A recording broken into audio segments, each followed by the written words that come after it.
All right, welcome to the Gateway API meeting for December 9th, 2024. We've got a fairly short agenda today, I think, knock on wood. And with that, just a reminder that this is a Kubernetes community meeting. Just follow the Kubernetes and CNCF code of conduct. Be nice to each other. If you have something to say, please use the raise hand feature in Zoom. That helps make sure we can get to everyone who has something to say. And also, in the odd chance there's anybody who hasn't been on this call before or is interested in introducing themselves, would love to hear from you and what brings you to the community, what interests you in Gateway API. No pressure, but if you want to do a quick intro, the time is yours.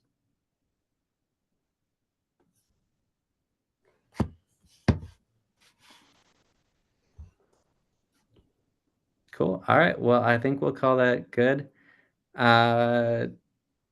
The first one is Flynn. Well, actually, we'll go through the gaps in a minute because I think that could take a minute. So, Flynn, why don't you kick us off? So there's supported protocol. there's a I actually didn't mean supported protocol. Supported versions was more like it. Um, if you look at pull 3368, then you will find that that is Danyan trying to add a conformance test for gateway class supported version. There's a lot of commentary on this, most of which boils down not to whether Danyan did a nice job of adding a conformance test, Which I but did. more, It well, was great. obviously, it's a Thank you. it is a fine conformance test. And I Just say that joking. without even looking to see what you wrote, 'cause, but most of the commentary on this boils down to, should we really do this?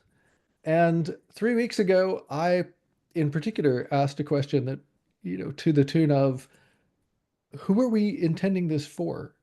Who is supported version supposed to serve? And how is it supposed to really work? And I have not seen an answer to that. So since I realized that this meeting was going to happen and I could actually make it, I figured I'd bring it up. Um, it's really not clear to me. When this original feature kind of came into the world, I had an idea or two about it back when. It's not clear to me that it's evolved in a way that matches anything that I thought about it. And honestly, it's not clear to me over time that it's a thing that makes a lot of sense necessarily. So I'm very curious as to what other people think in terms of for whom it was designed and how we think it should work. Yeah, I mean, I left some comments which are further down that I thought, oh yeah, everyone's gonna agree with this, but no, even that wasn't so. But yeah, I thought, oh, I think, we got supported features, we could have supported versions. I think Nick was okay with that, but John raises the good point, as I think you can see here, that like, what are versions? Why do we care? Like if you yeah, and not meaning to be facetious, but in a lot of ways, I find myself agreeing with John, which I realize is not a thing people hear all that often. In a lot of ways, I find myself agreeing with John. Like, supported features feel to me like a thing that make a certain amount of sense. It's not clear to me what supported version really means. Um, it's some stuff going on in Linkerd land right now as we look at Linkerd and other implementations trying to play nicely together, and it's really interesting the number of different versions of Gateway API you can install and have good functioning behavior across these products, even when they say, oh no, we don't support that version, because they support most or all of the features within it. Yeah, so I am learning thanks to Candace that I'm the one who added this condition. So thank you. I didn't think I was, but I was gonna try and blame whoever added this, but if I am that person, then great. Good stuff. Well, I But mean, you can still blame the person who added it. You just, yeah, that is amazing. Okay. So this is all on me. And I would say that my own take on this is that we probably got ahead of something that doesn't really make sense. And I, at present, am in the camp of we should probably just remove this, or at the very Well, least, one second. Is this suggest that. sorry? Yeah, go ahead. No, no. I thought like is this supported version is like what are the CRDs supported versions that the implementation supports? Well, so the debate is for anyone not following along that, well, not that you are, but anyway, but just for a bit more context for others, the debate was that the current interpretation of this condition requires any implementation to watch CRDs constantly, and anytime the version of a CRD changes to something they don't support, they're supposed to set this condition or change the value of this condition to either true or false or whatever, right? And that is something that API machinery has historically recommended against. The idea of like watching a CRD for changes is just not. You're supposed to watch an API. You're not supposed to care about CRDs generally. it's, Nick it went and is kind talked to of, API it is kind of machinery, interesting and that API machinery's guidance in some ways seems to boil down to because we don't like it, which was interesting. yeah, yeah. But it is, that is the guidance still, right? You know. And Nick went and started a thread with API machinery folks in Slack, and he linked to it somewhere in this thread, and it was useful. Hmm. And they were basically, yeah, that's fine. You can, this is an okay use of watching CRDs, which again feels like very arbitrary choices here, right? But like it's Yeah. this is where we are. Uh, and so I tend to, I generally think that John has great input throughout, and I think his input here in particular is fair, that CRD versions are not something we should care a lot about. Um, Maybe supported features is really the more correct I, concept here. Um, it's certainly easier because to reason about supported features, right?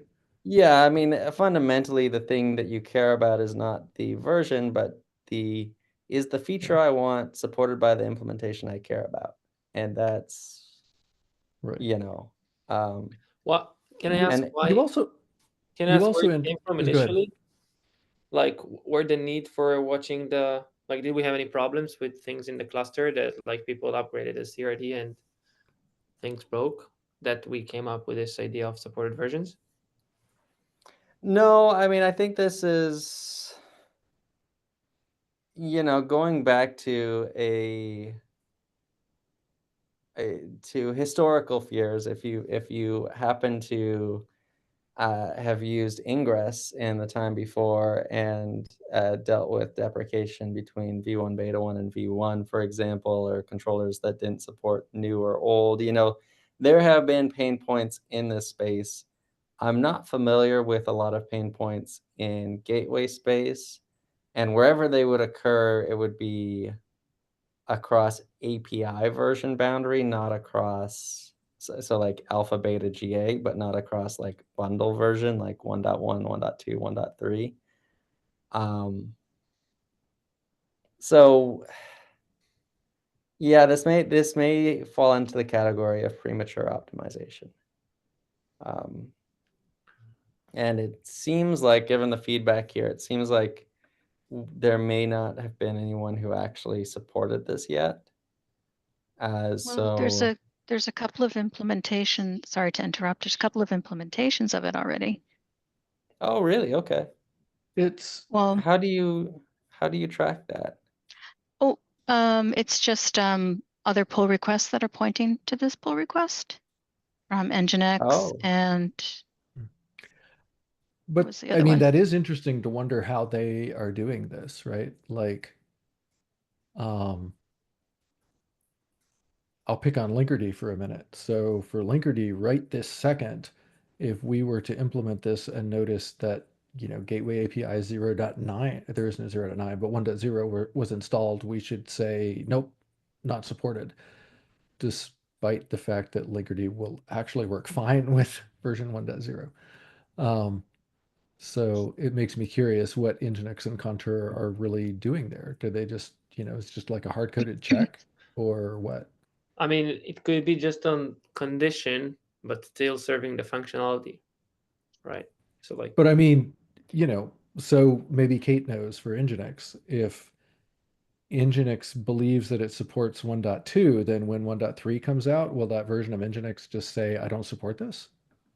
The condition will be updated. So we'll add some status being like, this may work, but we don't like officially support it. Like something like that. I can't remember the exact wording, but we'll still run.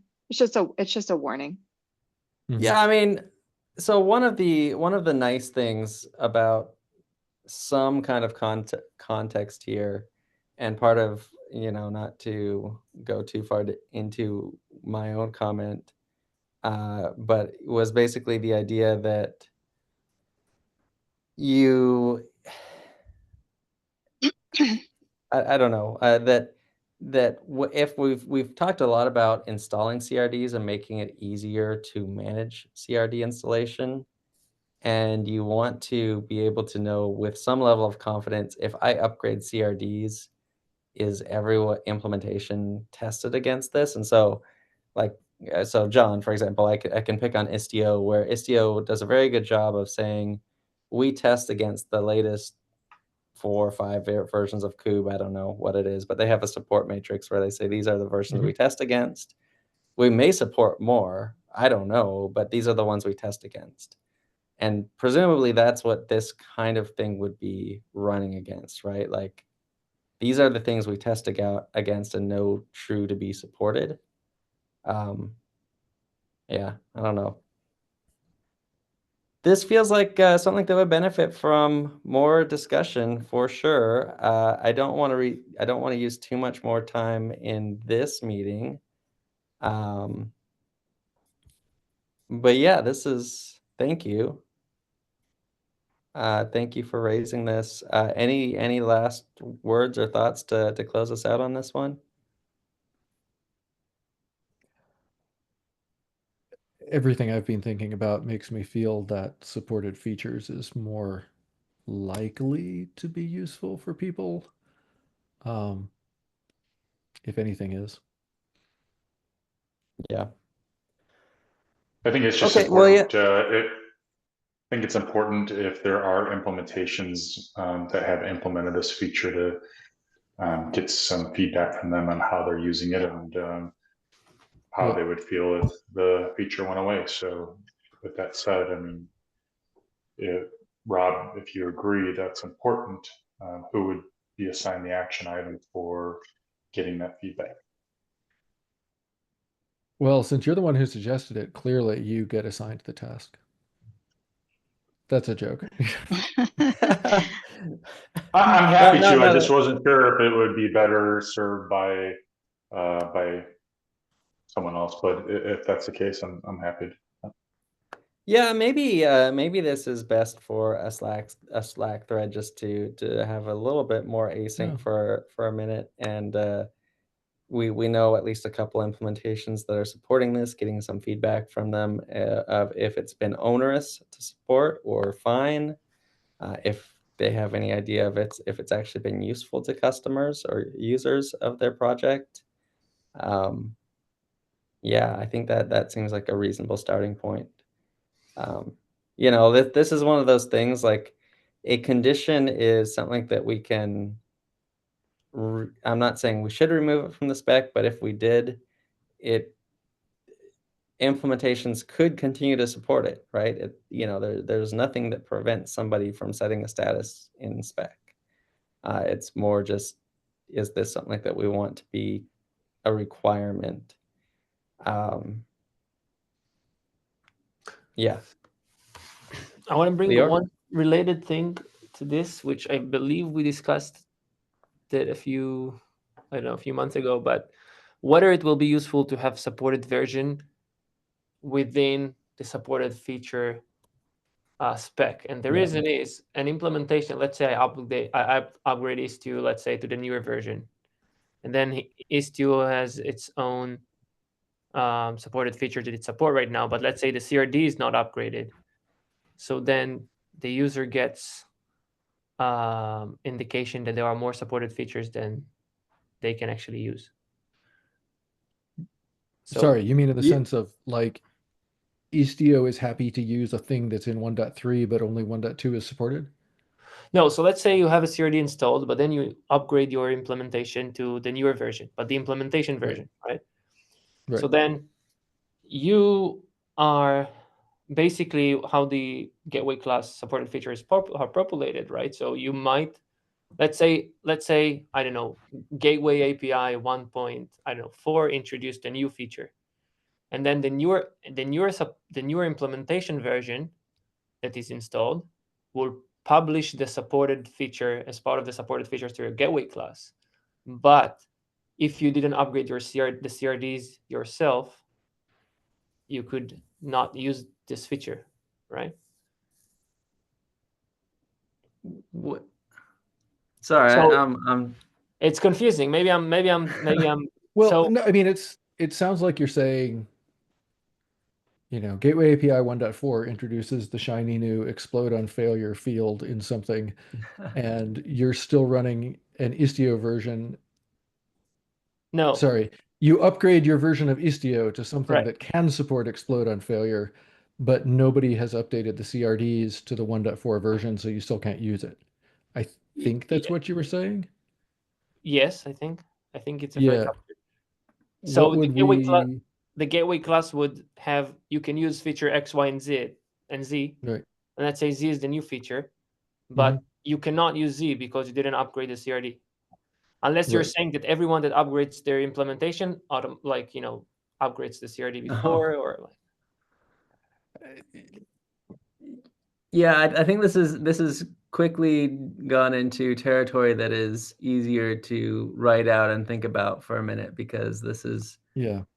uh, I mean, increasingly complicated. But I think what I'm hearing is like, does supported features need to be kind of an intersection with the version of the CRD that's present? So like a controller shouldn't populate a supported feature if it's not actually present in the CRD, which is ouch. like, That's yeah. in some ways, this I gets mean, back into the general question of what guidance should we offer about how to manage CRD APIs in general, which is Yeah. a lovely and difficult question. Yep. Um, Okay, well, I think I think we have yeah. exhausted the time we have for this one. So let me let's keep on moving. But maybe Danian, if you want to start a thread on Slack, that may be our best. Or there's also this for these kind of longer form questions. Maybe I mean it feels bad because we have completely bombarded Danian's excellent PR on a very good conformance test about should we have this feature at all. Maybe we need a new discussion or something. I'm not sure, but I would say maybe continuing to bombard this PR may not be the best mechanism, and also not the most discoverable one for future versions of us. So maybe a new discussion thread to talk about ways we can solve this problem would be Okay, good. Rob, let me take the action item of starting that discussion thread, linking to this PR, and then pulling in some of the right folks from the projects that have implemented this feature. And I'll Perfect. CC Thank you you. on. Thanks. Thanks, Daniel. That's great. Yep. Okay. So let's take a step back and run through the gaps that are close or in scope for And this. I actually am going to have to go ahead and take off, as it turns out. So thank you for letting me jump the line there. I appreciate Yeah. it. And I'm sorry that I won't be able to slow down. I mean, contribute to the further discussion here. Well, But I think, Rob, I think you should show everybody your shirt there, Rob. That's oh, right. Yes, I've got a shirt donated by Flynn back at, oh, you can't really see it, but it's the Linkerd shirt, which is great. It's highly recommend. So, yeah. all right. Thanks much, everybody. I'll Cool. see y'all on next week or something like that. Yeah. Sounds good. All right. With that, so percentage-based request mirroring, this is currently being led by Jake from within Google. I'm trying to find someone else who may want to take this one on. I think it's a pretty easy one. I think I may be able to find someone within Google, but if someone is sitting on this call and saying, hey, I'm looking for an easy GEP to move forward, I think this qualifies. Yeah, throwing this one out there. On the complete opposite end of the spectrum, a very difficult GEP to move forward is backend TLS policy. Thank you, Candice, for pushing on this one. Any status updates, anything we can be helping with? No status updates, sorry. No worries. Okay. The GEP is done. Yeah. We're only waiting for conformance tests Conformance. yeah. And then policy attachment is Guy, which I know this is an awful time for him, so we'll follow up at the more EU-friendly time slot next week. Course is great. Liang has, I'm not sure if I'm pronouncing that correctly, but they have a really great GET PR in flight right now. Let's see if I can find it really quickly, but it's really well detailed, really well done. I did an initial pass of review on it. John has also done an initial pass on this one, and even got some comments from James, so thank you. But I recommend taking a look at this one. On the surface, course seems relatively straightforward, and I think it mostly is, but there are some details, like most things, that are important to get right. So more eyes on this is always a good thing. The other one, thank you for whoever is adding links here. I noticed this one come in. I haven't had time to take a close look at it, but a new gap coming in for retry budgets, which is exciting as well. Yeah, I have not had a chance to take a look to review it yet, but I have had early conversations with Eric, who's the primary author of this, and I'm planning to take some time later this week to review and work with him to continue to iterate on it. That is amazing. Thank you so much. And Oth, I've been chatting with Nick about this. I know he's trying to be very involved in this one. He's not able to make it to today's meeting, but he is still very actively working on things. So I'll follow up async with him. Yeah, okay. So that's the gaps that are in scope. Any other updates that I might have missed for gaps in this cycle? Oh, listener sets. I just completely skipped over listener sets. That's kind of a big deal. That's a very big deal. Dave reminded me that the PR that he's made for listener sets is still very much open and still very much waiting for review. Waiting for another round of review. We already have apparently 100 comments on this one. So there's already been a lot of discussion, but it's time to revive that discussion and come back around to it.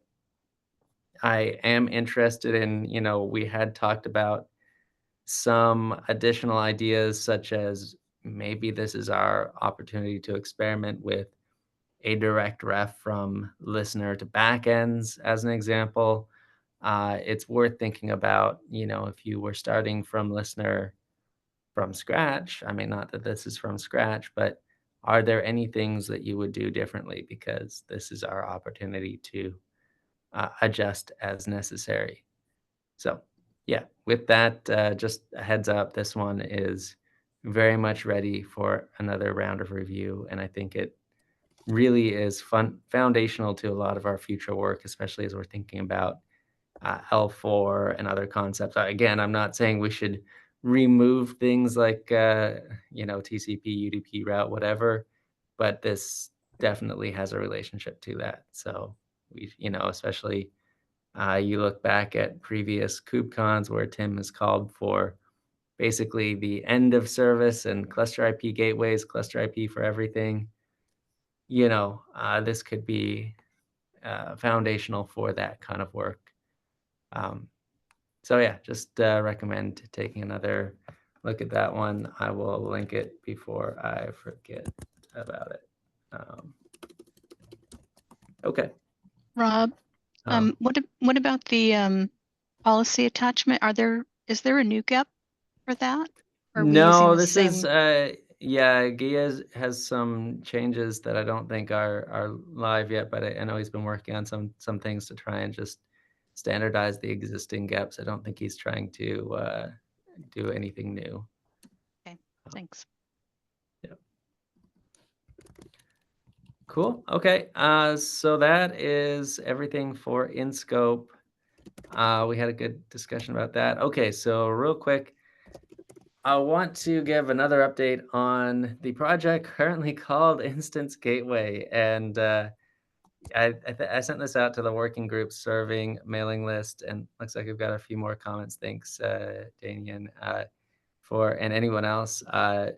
This is really just trying to reframe the project that already exists. It's currently called LLM Instance Gateway, and I think that name is wildly confusing. I got some good feedback at KubeCon that the name does not really match what it's doing, and that has led to a great deal of confusion. So one of the ideas is that maybe we should change the name of this project. The leading ideas right now are basically to call this the Gateway API Inference Extension or Inference Plugin, but with the idea being that, the scope of this project is to define a pattern for extending Gateway API to make, inference-specific routing decisions, and a standard API for configuring those extensions, and then a reference implementation of that API with the idea that there would be many, many other implementations that could, fit into that space. Like we've been chatting with some folks at Kserve that may have an extension or two that could also plug in using this model. And then, hopefully this can extend to more than just routing. So some safety, accuracy, performance, semantic caching, those kinds of things could be future work for this project. And then this idea that maybe at some point in the future, which is where it becomes especially relevant to this group of people, that these API definitions would transition from this kind of sandbox project, experimental project, into Gateway API proper as they stabilize in the future, and hopefully gain some more widespread adoption and usage. So anyway, that's the extent of this doc. If you have opinions on names for this project, chime in. In the emails I sent out, I also brought this to SIG Network on Thursday. I said that we'd just be going on lazy consensus by Tuesday, and whatever was leading at that point is what we'd move forward with. And so right now, I think it's this Gateway API Inference Extension, which is a mouthful, but I think it's pretty clear what it means.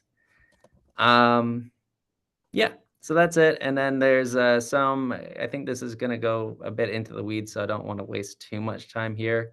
But if you're curious about more of the project details, we're introducing two APIs here. One that is focused on an inference admin, and then another that's focused on like kind of an inference workload owner.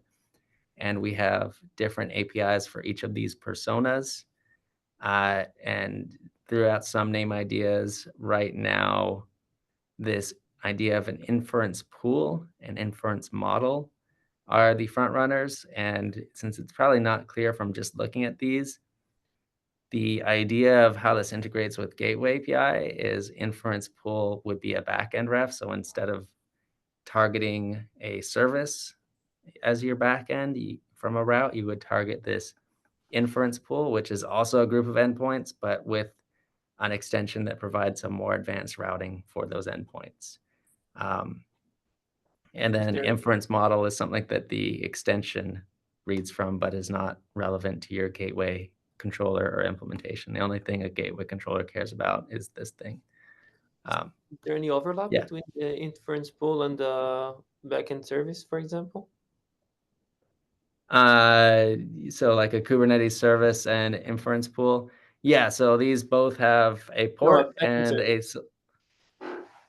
What do you mean by backend service? Yeah, like similar as we reference from as we reference to a backend service in Gateway API, right? Yeah. So so in the sense that so if you do a route target ref to a service, you're really just referring to the endpoints behind that service. Yeah. And it's roughly the same thing here. Some differences: an inference pool only has a single port. And by referencing an inference pool, you are inferring that you want some special form of routing associated with it. And there will be some additional config within inference pool to say which specific extension you want to pair with it. Like what specific heuristic or algorithm do you want to use here? Candace? Or yeah. Go ahead, Lior, if you need to. I don't know, I was like, my question was like whether there is any overlap. Like, for example, can you reference a service from an inference pool for like and just specify a port, or like it's just completely two different resources that select? Oh yeah, yeah, I see what you mean. No, completely separate resources. Yeah. One of the rationale here is that we're trying to avoid. So when you have a service as a backend, it's very tempting and very common for in-cluster traffic just to run through cluster IP routing, which is really what we're trying to avoid here. We want all traffic to an inference pool to run through a gateway so that you can have this kind of more advanced routing. Otherwise, the extension is only going to be used for, traffic coming through a gateway and nothing else, which is very much something we want to avoid. The most efficient routing is when the thing selecting endpoints has full visibility and awareness into which requests are being routed where and how much capacity each endpoint has. So yeah. But theoretically, we discourage. I believe we need to discourage people to send traffic to the same endpoints, backing up this inference pool through a service. Because exactly. Then queuing is messed up and everything. So yeah, 100%. Yep, great. Thanks. So Rob, at a high level, let's say, like just to actually, walk through. I think Candace may have had a hand first. No worries. That's okay. I just wanted to. I read the LLM paper. Well, didn't read the whole thing, but I read the abstract at least. And I think what they're doing is, it looks almost like these platform resources and workload resources are really closely tied to the algorithm. So I don't know if we could say this is just a general LLM plugin, or just a general inference plugin, for example, because there's lots of different algorithms that could be used for inference. Yeah, no, that's one of the things that I'm trying to shift the direction of this project. I'd say the early docs for this project had an unnecessary emphasis on a single implementation and a single algorithm, basically, and a lot of focus on what that would look like. And what I've heard and what I've seen from KubeCon especially was that there's a lot of interest in reusing this model for different algorithms. So trying to make the actual APIs very generic so they can be plugged into any model, basically, and then encourage an ecosystem of extensions to form. So as long as you're compatible with the spec, then you can any gateway that supports this pattern can get access to the full set of extensions, or likewise any extension that supports the spec can get access to the full set of gateways that support that model. And I think that's more realistic, and no single extension is going to be sufficient here. There's so much rapid iteration here. The extension that I think is basically a reference implementation at this point is focused on dense LoRa. But there's so many other forms, like, for example, talking with some K-serve folks, their multi-model implementation could benefit a lot from this kind of framework as well. So, and I expect that there'll be many others similar to that. So, yeah. Anyone else, Danian, or Candace, did that answer your question? Yeah, I can make some comments on the doc. Right. Danian, did you have anything? No, I did have a question, but I retracted. Thank you. Okay, great. Cool.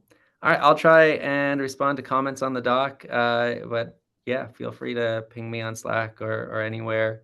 And if this is an area that you're interested in, there's weekly community meetings for this sub-project.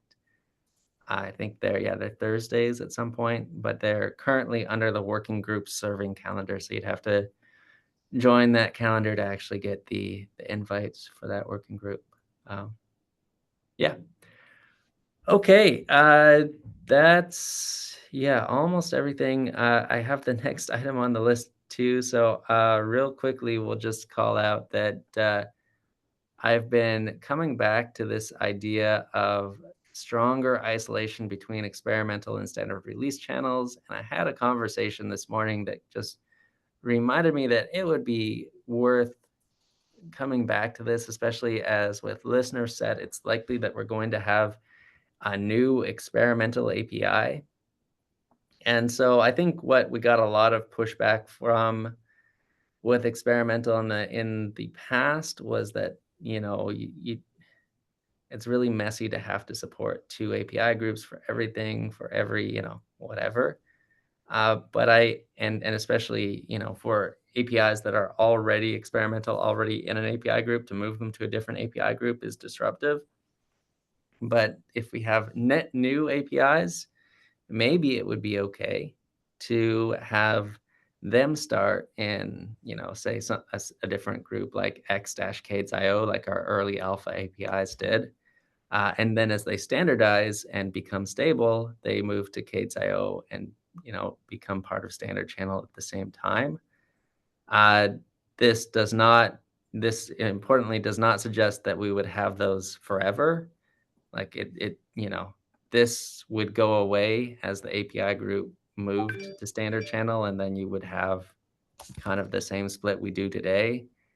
But this is just trying to ease that initial migration across is the idea. But open to ideas. Mike, I think you've got a hand. Yeah, 2 points is that one, the plan to have it go away doesn't really solve the kind of like second order harder problem of new fields on existing GA APIs or existing standard APIs. So there's that. And then I think we also had a discussion at KubeCon about potentially upstreaming changes in, I forget if it was controller runtime or the API server itself to make watching multiple API groups easier. Yeah, 100%. So I agree with that. I mean, so I'll start with, I think, where you started, which is that this doesn't resolve the long-term thing at all. It is, it is what it is. It basically just leaves us in the same spot we are now for when you have a stable API and you're trying to add new fields to it. You have, the same API group and 2 different versions of the CRD, one with experimental fields and one without. But what it does resolve is it makes it easier for anyone who is installing standard channel to install that with confidence and not run into installation problems because there's an old experimental CRD somewhere. This means you can use experimental channel, say in, for early alphas and not worry about it interfering with your ability to install standard channel at some point in the future. So that's the real problem this is trying to solve. And I think it solves that, at least. Mike, your separate point about like controller runtime or some API machinery, I've been talking a bit with Antonio, and he's my understanding is he's working on a new client or a modification of a client that would support Go generics, which may help here. Again, no complete guarantees, but I am hopeful that at least some changes coming down the pipe could help make this more manageable.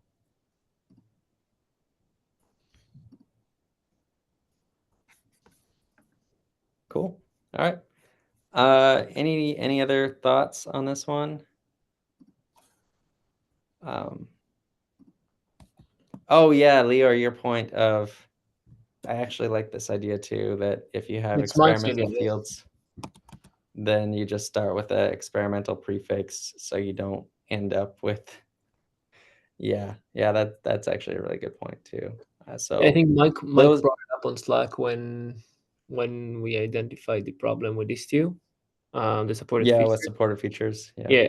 So, I mean, I'm not. I mean, probably it's two separate discussion. Just want to ride on the on the back of this. No, but I mean, I think that's actually a reasonable answer to Mike's second question. I mean, but in both cases, we're kind of moving away from a world where there's kind of a seamless upgrade path from experimental to standard, and you kind of need to reconfigure things.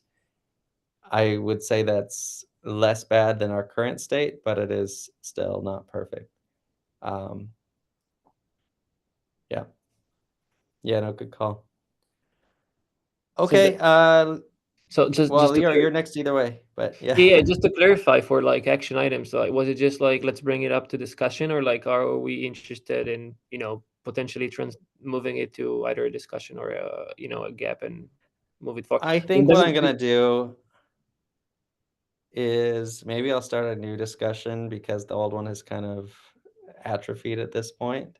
But I think I actually like the idea of trying to combine both of these into a single discussion because they're different but related.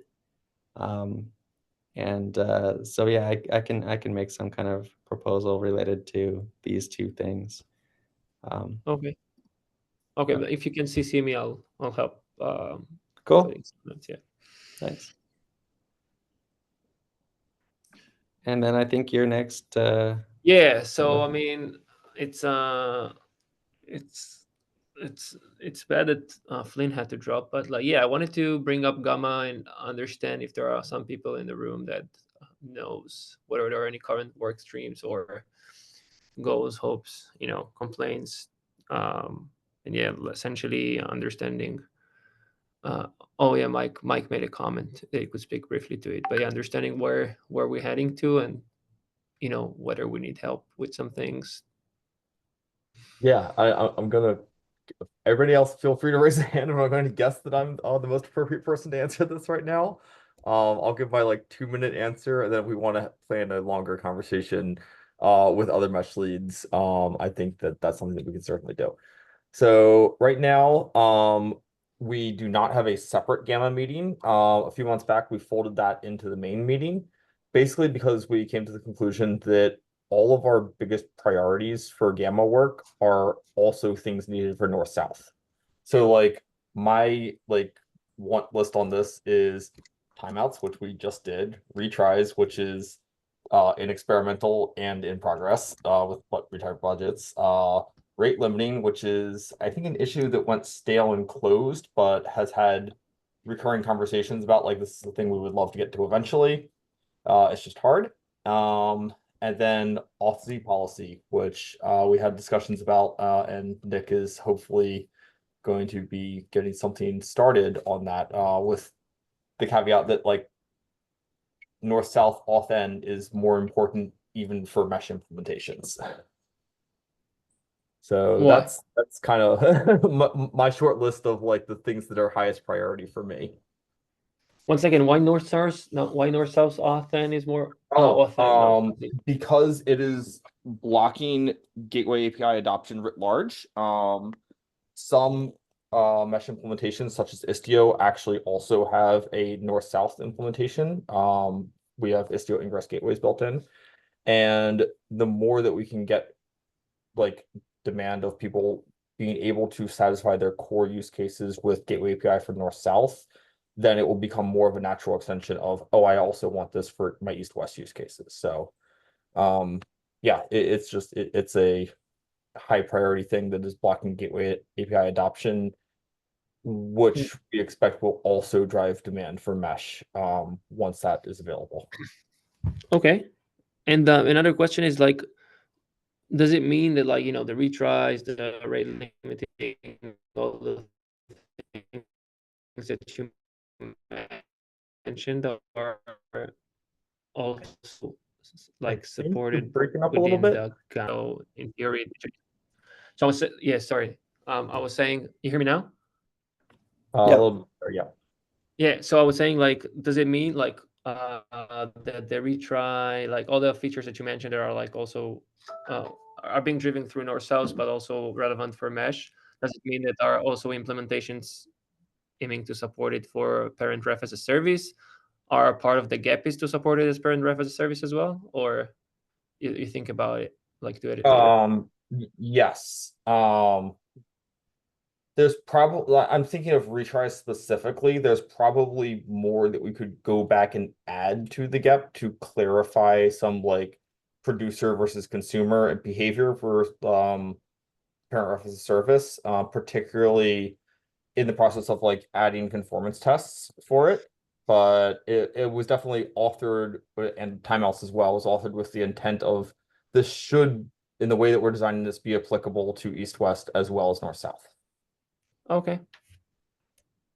So timeouts and retry are the most Timeouts, active. retry, Yeah. rate limiting, and then auth n, auth z. Okay, thank you, Mike. Cool. Cool. Anything else on that front? I think it would be good, Mike, as you mentioned, maybe just to get all the mesh leads together again, and maybe end of year may be too optimistic, but sometime soon, just to chart a course for where mesh is going forward from here. I'd like that. Maybe we can try kind to of kick off the year like that. Yeah, I think that'd be great. And obviously anyone is welcome to join, but like kind of a one-off Gamma focus meeting that kind of like, what's our strategy for more than just the current release, basically. Yeah. Okay. Any volunteers to organize something like that? No, Yes. no pressure to. Yes. Okay. I'll do it. Awesome. Thank you. I talk to all those people at least once a week, so Cool. yep, Sounds good. And also happy anyone who's listening. I know Rajat is Istio user. Any other end users of mesh that are interested in this, please reach out to me, and I'm happy to pull you into a conversation. Yeah, and I know I am always interested in those kinds of conversations personally. And given that Lior asked the question, I'm guessing you are too. I don't know. Yep, happy to have Lior as well, of course. Cool. Thanks. All right, Candace, I think you're next up. Okay. I also put in chat that the survey has some questions on Gamma, so we can also get some sense of, what people that are not coming to this meeting but may have filled out the survey are doing. That would be great. Yeah, that's I a have great not taken a idea. look at. I don't know if we can see any of the results yet, but yeah, I'd be very interested in hearing anything that came in through that. I think the only person who can see results is Mattia. Every now and then I ask him for updates, and so for lack of a better solution, ping Mattia. You can probably get some intermediate results. So yeah. Cool. Yeah. So this doc, which yes, this doc. We were going to have a meeting about this. I just posted a few comments, just off the top of my head about potential solutions.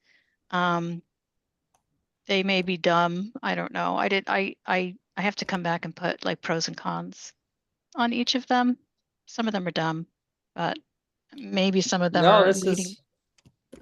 I actually love this. Thank you for doing this, and this is a fantastic idea, and we should just really, welcome any and all potential solutions here. If you've been thinking about this problem and have a different idea, add it to the list. If you would support an idea, comment, whatever. I think this is fantastic. Thank you for adding these. Yeah. So I need to take a closer look and process them, but yeah, thank you. And I think that Flynn's comment is correct that it's been on me to schedule a meeting here, and I just had been a bit underwater. But let me, I'm guessing it will either be early next week or sometime in the new year. Otherwise, I know a lot of people are going to be out. So let me Yeah. try and find some time to I talk just about wanted this. just to put it out there that I haven't forgotten about it. I And appreciate that. okay. Yeah, Yeah, no hurry yeah. at the moment, as far as I can tell, but it seems pretty important going It forward. is, and it's something like we really need to tackle in this release. I mean, I'm hoping the fix. I don't know. I can't predict if this is going to be an easy fix or you know unearth all the problems fix. I'm not sure yet. Hopefully, it's on the easier side, but we'll find out. Okay. Cool. To be continued. Yes, exactly. Let me create an AI here.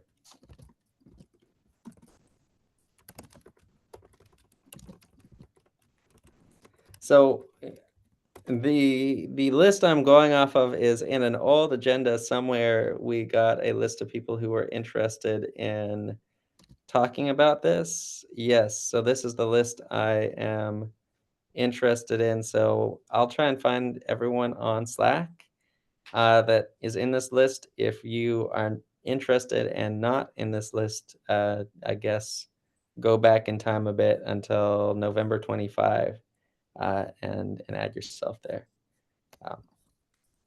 Yeah. Okay.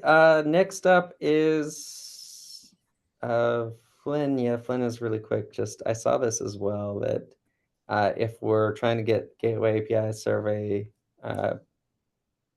more broadly aware, more people aware of it, then SIG comms could theoretically help us out with that, which is a great idea. Let me. No, I'll ping Witty on Slack. I don't need to mention here. And the last thing, Mike, thank you. I think yes and yes, we should cancel probably both meetings, December 23rd and December 31st. I'm guessing attendance would be very, very low for either one of those events. So unless there are objections, I'm game to cancel both. Cool. All right. Well, that gets us to the end of our agenda, and I think that means we can have 2 or 3 minutes left. Any last things? All right. Well, thank you, everyone. Have a good rest of your week, and we'll see you online. Bye. Yeah.